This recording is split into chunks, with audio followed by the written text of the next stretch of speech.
Hello friends, hot ஸ்டாரில் இப்போ heart beat season 3 பார்த்து எல்லோருமே செம எக்ஸைட்மெண்ட்டில் இருப்பீங்க. ஸோ சீரியலில் இப்போ செம மாசான ஒரு என்ட்ரி நடந்திருக்கு.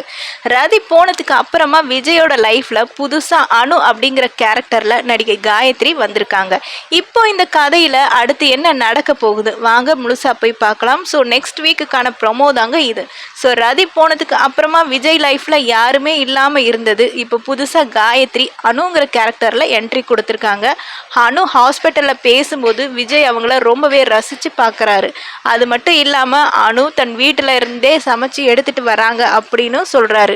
ஸோ விஜய் ரொம்ப தடபுடலாக வீட்டையே ரெடி பண்ணிகிட்டு இருக்காருங்க. ஸோ விஜய் வீட்டையே ரொம்ப ஆர்வத்தோடு ரெடி பண்ணுறதை பார்த்துட்டு ரீனாக்கும் அங்கிளுக்கும் என்னமோ தோணுது. ஸோ ஓஹோ, அந்த பொண்ணை கரெக்ட் பண்ணுறதுக்காக தான் விஜய் இவ்வளவு பிளானிங் பண்ணுறாரோ அப்படின்னு தப்பாக கணக்கு போடுறாங்க. ஸோ இங்கே தான் கதையில் செம ட்விஸ்ட் ஆரம்பிக்குது. அனு வீட்டுக்கு வந்து ரீனா கிட்ட பேசும்போது விஜயை பார்த்து அவர் உங்கள் அண்ணாவான்னு கேட்குறாங்க. அதுக்கு ரீனா இல்லை, அவர் என் அப்பா அப்படின்னு சொன்னதும் செம ஷாக் ஆகுறாங்க. ஸோ இவ்வளவு பெரிய பொண்ணு இருந்தும் உங்கள் அப்பா எப்படி இவ்வளோ ஸ்மார்ட்டாக ஹேண்ட்ஸமாக இருக்காரு அப்படின்னு அனு பாராட்டுறாங்க. ஸோ ரெண்டு பேரும் ஒன்றா உட்காந்து சாப்பிட்றத ரீனா அமைதியாக கவனிச்சுட்டு இருக்காங்க. ஸோ எல்லோரும் சாப்பிட்டு முடிச்சதும் ரீனா ரொம்ப மெச்சூர்டாக விஜய்கிட்ட பேசுகிறாங்க. டேடி, உங்களுக்கு யாரையாவது பிடிச்சிருந்தா நீங்கள் முதல்ல என்கிட்ட தான் சொல்லணும் அப்படின்னு சொல்கிறாங்க.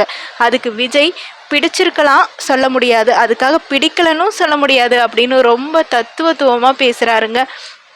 அந்த பதிலை பார்த்துட்டு ரீனாவும் யோசிக்கிறாங்க. ஸோ இவங்க ரெண்டு பேருக்கும் இடையில் லவ் ட்ராக் தொடங்குமா இல்லை ஃப்ரெண்ட்ஷிப்பாக இருக்குமா, போக போக தான் தெரியும்.